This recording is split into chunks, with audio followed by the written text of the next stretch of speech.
There are voices that thunder through the universe, voices that shake the mountains and split the seas, yet none of them compare to the language of God. For his language is not one of sound, but of spirit. It does not enter the ear, it enters the heart. It does not seek to be heard, it longs to be felt. There comes a moment in every life when the noise of the world grows so loud that it drowns out everything else. When voices of fear, ambition, and desire shout in our minds until the soul feels numb. Yet even in that chaos, there is another voice, quiet but undeniable. It doesn't come from outside, it rises from within. It is not a voice made of words, but a pulse, a knowing, a presence that does not demand to be understood.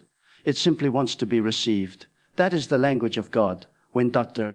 David Yonggi Cho spoke about faith, he did not describe it as a doctrine or a ritual. He spoke of faith as a bridge between heaven and earth, a divine channel through which God's silent words become alive in the heart of a believer. He often said, "Faith is seeing the invisible and touching the intangible." How can one touch what cannot be seen? Only through the language of the Spirit, a language that bypasses logic and reason and speaks directly to the soul. You cannot define the language of God, for it is not bound by grammar or sound. It is like the fragrance of a flower. You cannot see it, yet you know it's there. It's like warmth from sunlight. You don't hear it, but you feel its comfort. When the Spirit of God moves, it doesn't always roar like fire. Sometimes it rests like dew. You might be sitting alone in the quiet, weighed down by fear, and suddenly a peace begins to grow inside you. A peace that defies understanding. That peace is God speaking. God does not need to shout to be heard. His messages are written in the ordinary, etched into the rhythm of your heartbeat, whispered through the beauty of creation, carried in the kindness of a stranger. He speaks when your tears fall and someone's hand reaches out to lift you. He speaks when you forgive someone who never asked to be forgiven. Every act of love, every spark of mercy, every breath of gratitude is heaven's language made visible on earth. Dr. Cho often shared how he built the largest church in the world, not by strength or strategy, but by listening to the still, small voice of God. In prayer, when others might have been asking for direction in words, he waited for a feeling, a holy impression. He felt the nudge of the Spirit before he saw the miracle. That is the essence of divine communication. It comes not as a command in your ears, but as a conviction in your heart. The language of God is woven with emotion. It is the ache that moves you to compassion, the burden that pushes you to intercede for another. When you pray in the Spirit, you step into that sacred current. You begin to sense His desires as your own. You start to feel the heartbeat of heaven pulsing in rhythm with your own. And suddenly, and prayer is no longer you speaking to God, it is God speaking through you. There are times when you may long for a sign, something tangible, something loud and certain. But God often chooses the path of quiet revelation. He doesn't always part seas or send fire from heaven. Sometimes He simply touches your heart and gives you the strength to try again. Sometimes He allows a delay not to punish you, but to prepare you. And when you finally feel that soft assurance, that unexplainable calm, it is not coincidence. It is God's silent conversation with your soul. People often say they wish they could hear the voice of God. Yet if He truly spoke aloud, would we even recognize Him? His voice is too pure for the noise of this world. That's why He speaks in ways that only the Spirit can interpret. He speaks through love that overcomes hate, through forgiveness that confuses revenge, through hope that refuses to die even when circumstances crumble.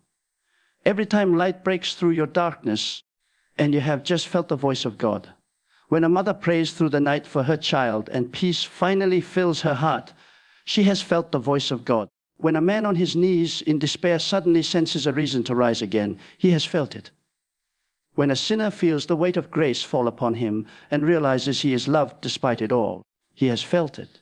No sermon or scripture alone can replace that moment of divine contact. It is the sacred language of experience, the holy vocabulary of the soul. To live in that language is to live in communion. It is to move through the world with sensitivity to God's presence, to interpret silence as guidance, to see waiting as faith in motion. When you learn to feel rather than only to hear, you realize that God never stopped speaking. It was we who stopped listening. His words are not trapped in the pages of a book. They are alive in the pulse of your spirit. The language of God is not reserved for prophets or pastors. It is available to all who are willing to listen with their hearts. It is found in the rhythm of prayer, in the melody of worship, in the quiet courage to believe again. It is not a language of sound but of surrender. It requires no translation, only trust. And when you finally stop straining to hear and start allowing yourself to feel, you discover that God has been speaking all along, in every sunrise, every breath, every moment of grace. The mystery of God's language lies in its simplicity.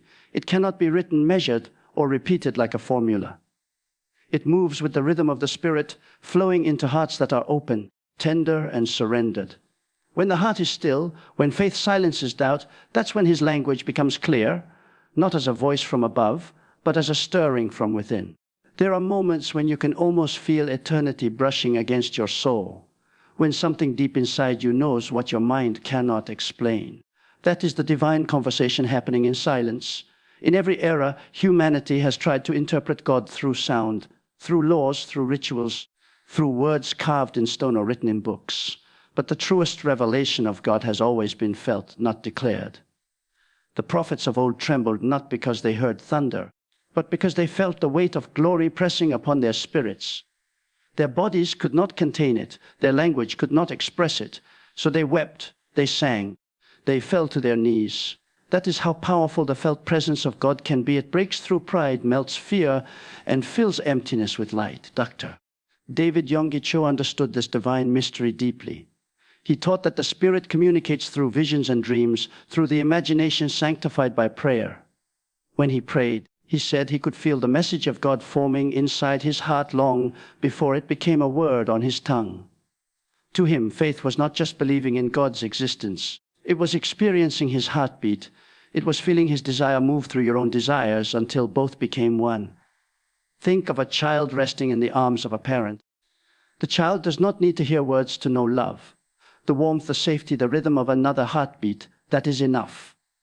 That is how God speaks to His children. When He wraps His presence around your fear and gives you peace you cannot describe, you are being spoken to in the oldest, most sacred language, the language of divine love. So often, people rush to speak when they pray. They fill the air with requests, confessions, declarations. But there is a deeper level of prayer where words fade and only presence remains. When you stop speaking and begin to sense, you enter the holy ground where God reveals Himself not through explanation, but through experience. That quiet assurance that everything will be all right, even when nothing has changed, that is God. That fire that compels you to keep believing when logic says give up, that is God.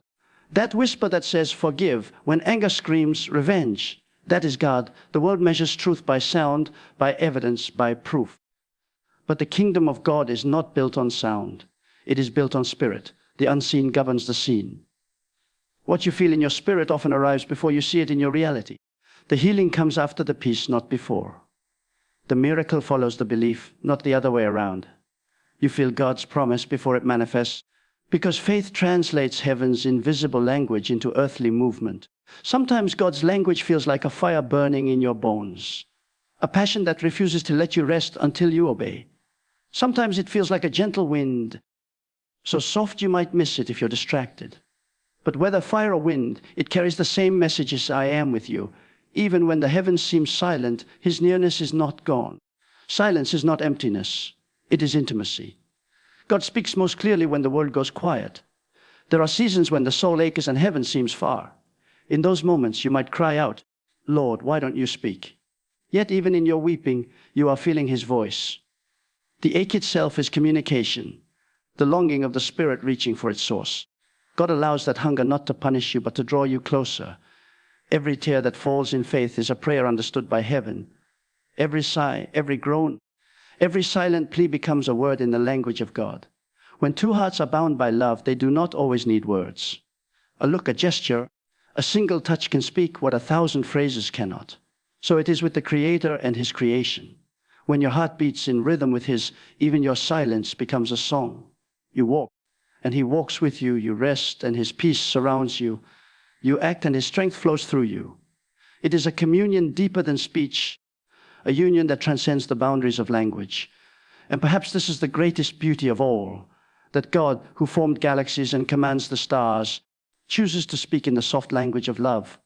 He does not overwhelm you with power. He envelops you with presence. He does not demand attention with noise. He captures it with peace. His voice may not echo in your ears, but it resounds through your spirit like the steady hum of eternity. It is the warmth that lifts you from despair, the courage that rises from within when there's no reason left to fight, the forgiveness that flows from wounds once filled with pain. To feel God's language is to be transformed by it. It is to live not by sight, but by divine sensitivity. To move through life aware that every heartbeat, every sunrise, every breath is part of an ongoing conversation with the eternal.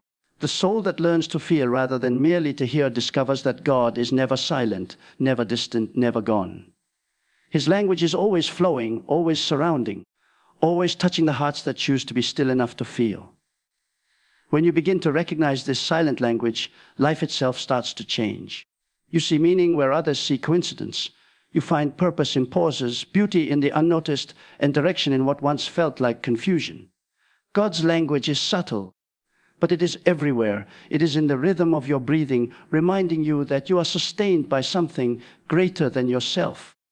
It is in the way your heart softens when you could have hardened. It is in the moments of stillness when peace becomes louder than the noise of the world. Those who live by this divine sensitivity begin to walk differently. They no longer chase signs, they become them. Their presence carries the quiet confidence of one who knows they are never alone. They understand that hearing God is not about waiting for a voice from the clouds. It is about allowing His presence to move through your being until everything you do, think, and feel becomes a reflection of His heart. Dr. Cho often said that imagination sanctified by faith is the womb of miracles. That is another way of describing how God's unseen language becomes reality. What He plants in your heart through a feeling, an impression, or a burden can manifest into life when you nurture it with prayer and obedience. The Spirit speaks in pictures, emotions, and impulses that stir your faith to act. And when you respond, the invisible becomes visible. Even in the darkest valleys, this language continues. When the night is longest and no answer seems to come, you can still feel His nearness, an unexplainable strength that helps you endure, a small light flickering inside you that refuses to die. That is not imagination. That is divine conversation. God does not always remove the storm, but He speaks peace into your soul, so the storm loses its power over you. The more you walk with Him, the more fluent you become in this heavenly tongue. You begin to sense His will before you see it. You discern His guidance not by volume but by vibration, the gentle resonance of truth within your spirit. And slowly you realize that every breath, every quiet moment of awareness is part of an eternal dialogue between Creator and creation. God does not need to be heard when He can be felt so completely. So when the world demands proof, when doubts grow loud and faith feels faint, remember this: God's greatest voice was never meant to echo in your ears, but to resound in your soul. The Creator who shaped galaxies speaks in the language of peace, of love, of quiet conviction. You may not always hear Him, but if you open your heart, you will feel Him in the stillness that calms your fear, in the strength that carries you forward, in the grace that lifts you when you fall. The language of God is not sound, it is spirit. And those who learn to feel it will never again doubt that heaven is near, that they are guided, loved, and never alone.